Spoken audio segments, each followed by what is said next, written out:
नमस्कार, स्वागत है आपका। मेरा नाम है विपिन बेबाक। मेरे साथ मेरे सहयोगी शादाब रिजवी। धन्यवाद साहब। उत्तर प्रदेश सरकार में उप मुख्यमंत्री और भारतीय जनता पार्टी के नेता केशव प्रसाद मौर्य समाजवादी पार्टी और बहुजन समाज पार्टी की लड़ाई में कूद गए हैं। इसमें उन्होंने कांग्रेस को भी घेर लिया है। दरअसल गुरुवार 17 अप्रैल को बसपा चीफ मायावती ने सपा को लेकर सोशल मीडिया साइट एक्स पर बयान दिया। इसके बाद सपा की ओर से पार्टी नेता आईपी सिंह ने प्रतिक्रिया दी।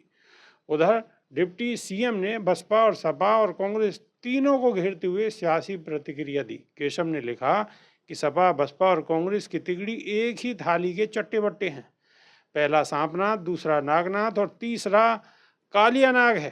तीनों का काला अतीत दंगा, भ्रष्टाचार, तुष्टीकरण और जातिवाद, परिवारवाद से अटा पड़ा है। इन्होंने दलितों, पिछड़ों और गरीबों का शोषण करने में कोई कोर कसर नहीं छोड़ी है और इस हरकत में तीनों ने एक दूसरे को मात दी है। उन्होंने लिखा है कि ये कहने में रत्ती भर भी संकोच नहीं है कि गरीबों, पिछड़ों, दलितों और महिलाओं को यथोचित सम्मान यशस्वी प्रधानमंत्री नरेंद्र मोदी के सुशासन में मिला है। उनके नेतृत्व में भाजपा सरकार की नीतियां और डबल इंजन की सरकार के तहत हर एक तबके का समुचित विकास किया जा रहा है। उप मुख्यमंत्री ने कहा है कि सबको ये पक्का भरोसा है कि जनता अब नकली मसीहाओं के झांसे में नहीं आने वाली। विकास, सुशासन और सम्मान का रास्ता भाजपा से होकर गुजरता है। यूपी की पूर्व सीएम मायावती ने लिखा था कि विदित है कि अन्य पार्टियों की तरह आए दिन सपा द्वारा भी पार्टी के खासकर दलित लोगों को आगे करके तनाव व हिंसा का माहौल पैदा करने वाले आ रहे इनके अति विवादित बयानबाजी, आरोप प्रत्यारोप और कार्यक्रम आदि का जो दौर चल रहा है, ये इनकी घोर संकीर्ण स्वार्थ की राजनीति ही प्रतीत होती है, क्योंकि सपा भी दलितों के वोटों के स्वार्थ की खातिर यहाँ किसी भी हद तक जा सकती है।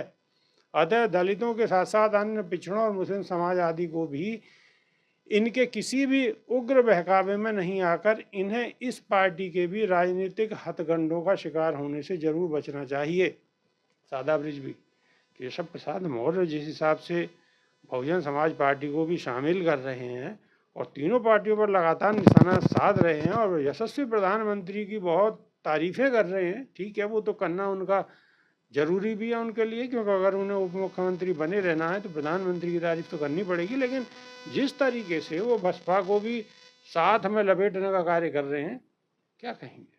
देखिए, जो बात कर रहे हैं केशव प्रसाद मौर्य सुशासन की, और उन्होंने तमाम तारीफ गिनवा दी। बाकी लोगों को उन्होंने सांपनाथ, नागनाथ, कालिया नाग, हालांकि कालिया नाग को तो एक पूजनीय माना जाता है। भगवान श्री कृष्ण ने भी जो है कालिया नाग के साथ में बहुत अटकेलियाँ की हैं। तो इस तरीके से नागनाथ, सांपनाथ और कालिया नाग ये सब बता देना। हिंदू धर्म में तो नाग को बिल्कुल देवता का रूप माना जाता है, लेकिन ये इसकी पर वो दे रहे हैं, उदाहरण दे रहे हैं, नाग का उदाहरण दे रहे हैं। हाँ, तो ये गलत, ये सही बता रहे हैं और गलत कहने के चक्कर में इनके मुख से सही निकल रहा है। ये देवता बता रहे हैं तीनों पार्टियों को। सांपनाथ, नागनाथ, कालिया नाग, ये सब तीनों देवता ही तो हैं और देवता माना जाता है हिंदू धर्म में, और ये हिंदू धर्म के मानने वाले हैं। तो ये बखूबी जानते हैं कि आखिर नागनाथ, सांपनाथ और कालिया नाग किसको कहा जाता है। दूसरी बात, जो इन्होंने सुशासन की बात कही है और तारीफों के जो ये पुल बांध रहे हैं, उस तारीफों में कुछ कमी रह गई है। अच्छा होता अगर उन तारीफों में ये तारीफ भी गिनवा देते कि 11 साल की एक दलित बच्ची के साथ में दरिंदगी हुई, उसकी प्राइवेट पार्ट को जला दिया गया उत्तर प्रदेश के रामपुर के अंदर, और वो बहुजन समाज की बेटी जो गूंगी थी, बहरी थी, उसको भी वहाँ पर उसके साथ कितना बड़ा कुकृत्य किया गया। तो इस तरीके की तारीफें भी इनको गिनवानी चाहिए। उन्नाव के अंदर बेटी के साथ क्या हुआ उत्तर प्रदेश के अंदर, ये भी तारीफ इनको गिनवानी चाहिए। सुशासन की तारीफ भी ये घटनाएं क्या इन लोगों को नहीं दिखाई देती?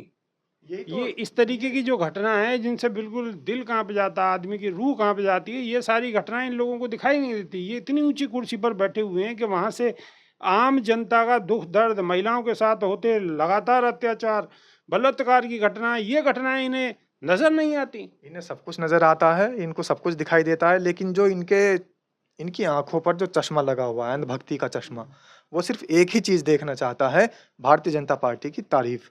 सिर्फ तारीफ देखना चाहता है। तो मैं इसीलिए तो कह रहा था कि इन्होंने जो सुशासन की तारीफ गिनवाई है, तो ये तारीफें इनको और भी गिनवानी चाहिए थी, जो इनके चश्मे से नज़र नहीं आ रही है।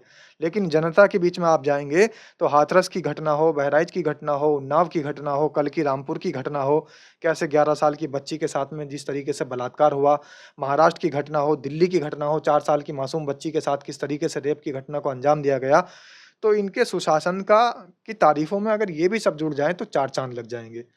इसलिए ये शायद भूल रहे हैं, इस अंधभक्ति के चश्मे से ये नहीं देख पा रहे हैं कि किस तरीके से लोग-बाग सड़कों पर हैं, महँगाई के चलते, बेरोज़गार सड़कों पर है, रोज़गार के चलते, किस तरीके से छात्र सड़कों पर हैं, पेपर लीक के चलते, किस तरीके से मरीज़ सड़कों पर हैं, अस्पताल में स्वास्थ्य सेवाएँ ना मिलने के चक्कर में, किस तरीके से शिक्षक वो बिल्कुल सड़कों पर हैं, उनको उनकी जो भर्तियाँ हैं, उनके अंदर धाँधली हो रही है, किस तरीके से जो बिजली है, हाइडिल डिपार्टमेंट, विद्युत कर्मी हैं, वो किस तरीके से सड़कों पर हैं कि उनको उनकी जो संस्थाएँ हैं, उनको निजीकरण कर दिया जा रहा है।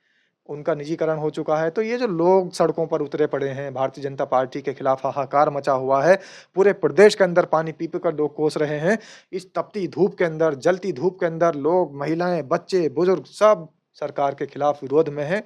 तो इस तरीके की अगर ये सुशासन की तारीफ़ भी गिनवा देते केशव प्रसाद मौर्य, तो शायद लोगों को लगता कि इनका जो अंधभक्ति का चश्मा है, वो कुछ इधर-उधर से जब देखने की कोशिश करते हैं, चश्मे से बाहर से, तो ये चीज़ें दिखती हैं। लेकिन वो इधर-उधर देख ही नहीं रहे हैं। वो चश्मे के बिल्कुल बीचों-बीच देख रहे हैं, जहाँ सिर्फ़ भाजपा की तारीफ़ नज़र आ रही है। चश्मे के बीचों बीच देख रहे हैं, सिर्फ भाजपा की तारीफ़ें ही तारीफ़ें नज़र आ रही हैं।